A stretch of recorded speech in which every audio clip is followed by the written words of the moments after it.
Indian cricket అభిమానులందరికీ అలాగే సంజు శాంసన్ ముఖ్యంగా సంజు శాంసన్ అభిమానులందరికీ శుభవార్త ఏంటంటే సంజు శాంసన్ ఒక్కడే ఇండియా నుంచి ప్లేయర్ ఆఫ్ ద టోర్నమెంట్కి ఎంపికయ్యాడు.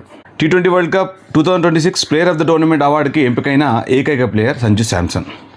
అలాగే దీంట్లో హైలైట్స్ ఏంటంటే సంజు శాంసన్ మొదట భాగం అంటే లీగ్ దశ లోపల సంజు శాంసన్ ఆడే అవకాశం లేదు, ఆడనివ్వలేదు.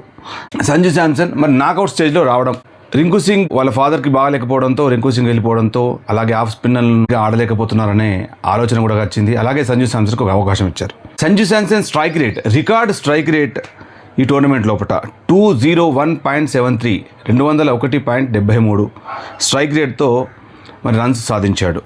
అలాగే 4 మ్యాచెస్లో 232 రన్స్ చేశాడు, యావరేజ్ ఆఫ్ 77.33. అలాగే back to back player of the matches, man of the matches back to back. ఒకటి వెస్టిండీస్ తోటి 50 బాల్స్ లోపల 97, అది మ్యాచ్ విన్నింగ్ ఇన్నింగ్స్ మీకు తెలుసు. అలాగే 42 బాల్స్లో 89 against England, that is a very very important match. ఇంగ్లాండ్తో సెమీఫైనల్ మ్యాచ్. ఇక మీకు తెలుసు చావో రేవో అనే తేల్చుకునే సమయం లోపల ఇంగ్లాండ్తో ఒక అద్భుతమైన ఇన్నింగ్స్ ఆడాడు. శతకం గురించి అతను మాట్లాడితే కూడా 100 అనేది నాకు పెద్ద ఇంపార్టెంట్ కాదు, మ్యాచ్ గెలవాలి అనే విధంగా మాట్లాడాడు.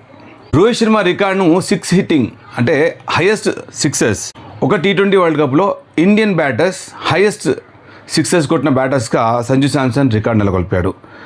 అతను ఇప్పటికీ 16 సిక్సెస్ కొట్టాడు ఈ టోర్నమెంట్లో కూడా. 16 sixes in T20 world cup 2026, that is highest by an Indian batter. Rohit Sharma 15, తర్వాత 16 సంజు శాంసన్.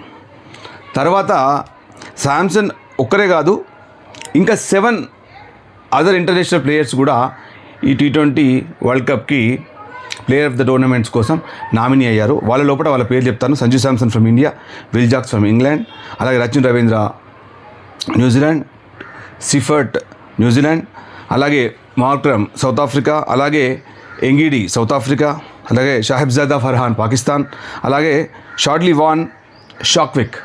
వీళ్ళందరూ కూడా ఈ 8 members man of the tournament కోసం ఎంపిక అయ్యారు. బట్ దీంట్లోపట ఇప్పుడు న్యూజిలాండ్ ఇండియన్ ప్లేయర్స్ మాత్రమే మిగిలారు. ఎందుకంటే వాళ్ళకి వచ్చే అవకాశాలు ఎక్కువగా ఉంటాయి, ఎందుకంటే వాళ్ళకి పర్ఫామ్ చేసే అవకాశం ఇంకొకసారి కూడా ఉంటుంది కనుక ఈ ఇండియన్ బ్యాటర్స్ అలాగే ఇండియన్ ఆల్రౌండర్స్కి ఎవరికైనా.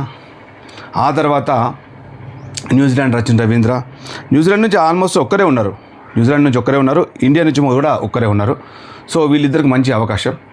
సో మళ్ళీ మంచి అప్డేట్తో మీ ముందు ఉంటాను. Thanks for watching.